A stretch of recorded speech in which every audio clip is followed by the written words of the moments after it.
Hi everyone, I'm Dr. Tina, holistic brain health practitioner at Lifelong Enerjoy, and I'm here today to talk about the concept of doing versus being.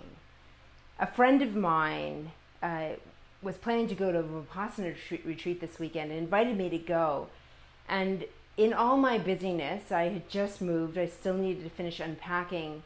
I said no, but it's something I'd really like to do. Hey Will, thanks for joining me. And it reminded me about how I used to be hyper focused on doing. I used to work so hard and nonstop because I had a learning disability. And I struggled my way through school, and I constantly felt like I could never get enough done, that I always had to work harder and harder.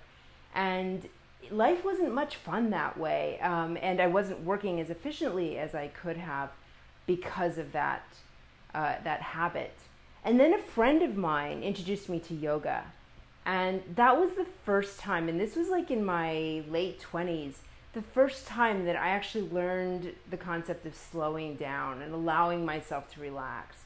And this particular form of yoga, called Kripalu yoga, is really about loving yourself and about really nurturing yourself. And so that was pretty profound for me. So I practiced yoga and Kripalu yoga to start off, and ended up doing it for years.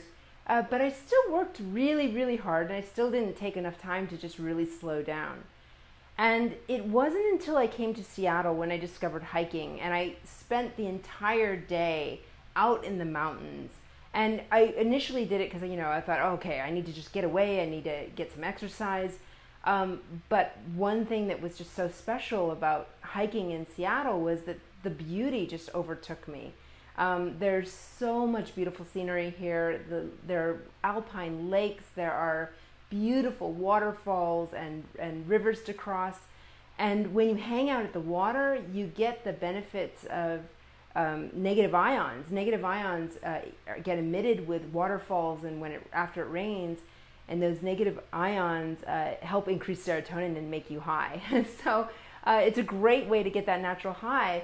And just in those moments of beauty and glory, I just had to be in that moment, and that was truly my introduction to the need to just be. And I found that after a full day of hiking and being out in nature and appreciating what it had to offer, that I would come back to work and I would just be so much more engaged in my work and and my mental health was just, my brain worked so much better in so many different ways, both mentally and cognitively. And so that was my introduction to the idea of doing and being at the same time, right? And since then, I have found that on days or weekends where the weather isn't good and I don't want to go out because conditions aren't well, that I really need to find that time to just allow my brain to slow down, right? And so that can look like playing with my cat, or just spending time with a loved one, or just spending time in a warm embrace, right? But taking that time to just slow your brain down. I've found that meditation, of course, is a great exercise for doing that. So that is a wonderful way of learning to just be. And why is all this so important? Well, first of all, there's a lot of people, a lot of clients that will come to my office, and they will be sick and they will be exhausted because they are constantly working and working and working, and they work themselves until they're sick. And I get that. I used to be there. Hi, Michael. Thanks for joining me. And that we get caught in that cycle of endlessly doing because of this Western pressure that we get, that we have to fulfill that American work ethic. We work really, really hard as Americans, right? But what it can do is it causes such a huge amount of increased stress. It contributes to that amount of stress contributes to 70 to 95% of our illnesses, increases our risk of chronic illnesses, all kinds, from heart disease to stroke to autoimmune problems. it affects our mental health profoundly. It increases our risk of depression and anxiety. It disrupts our ability to heal. And it actually shrinks our hippocampus. Our hippocampus is in charge of memory, right? It's that small little area in the back of our brain that helps us with short-term memory. And some of you who've been working or have worked too hard may have noticed that you start to forget things, you get irritable, and yeah, your memory just doesn't work as well, right? So there's so many different things that can happen when we just get in that do mode, and your body can't regenerate and it can't heal. And that's what causes increased risk of chronic disease. So, we have a hard time focusing and more frustrated and irritable. So our bodies weren't meant to handle that level of stress. And Dr. Habib Zadagi says that we humans have an innate need for balance. And then we have both a masculine energy, and the masculine energy is all about doing, it's all about getting things done, right? And we have a feminine energy, right? And the feminine energy, and we all have this regardless of whether we're men or women, that feminine energy is more about being, right? It's more about nurturing and providing and just being love, right? A source of love. And if we aren't balanced, we start to get agitated, we start to get frustrated, right? And that agitation and frustration is showing that there's an aspect of ourselves that's been starved, right? And so we need a balance between doing and being.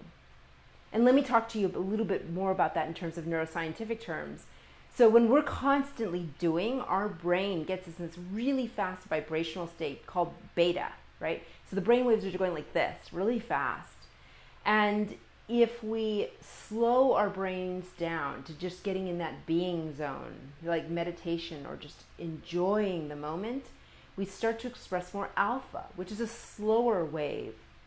And that slower brain wave is associated with happiness. It's associated with joy. It's associated with serenity and relaxation. And it's where everything begins to flow. And so if we're constantly in that state of do, we're going to increase our risk for depression and anxiety and chronic illness. And if we take the time to be, we increase alpha, we increase our serotonin levels, our happiness neurotransmitter, and so it's all good, yeah?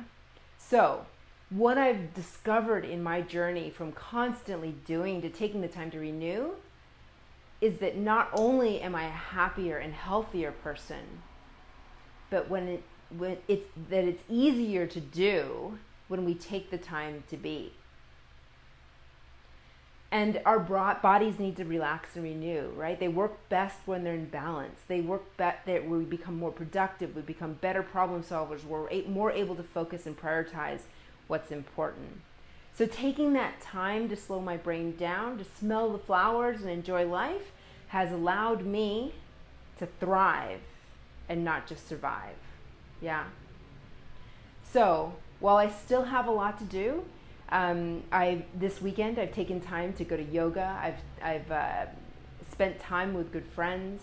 I've gone kayaking. I've done meditation, and so I hope that you have also taken some time this weekend. And if you haven't, do so before Monday hits, because again, it's easier to do when we take the time to be, and you deserve it. Yeah. So if you have any questions, if you struggle with this concept, feel free to look me up. My business is Lifelong Enerjoy.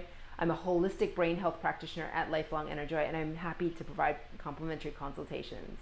All right, go out there, make sure you get stuff done, but also take that time to be, have that balance, and I'll see you next time.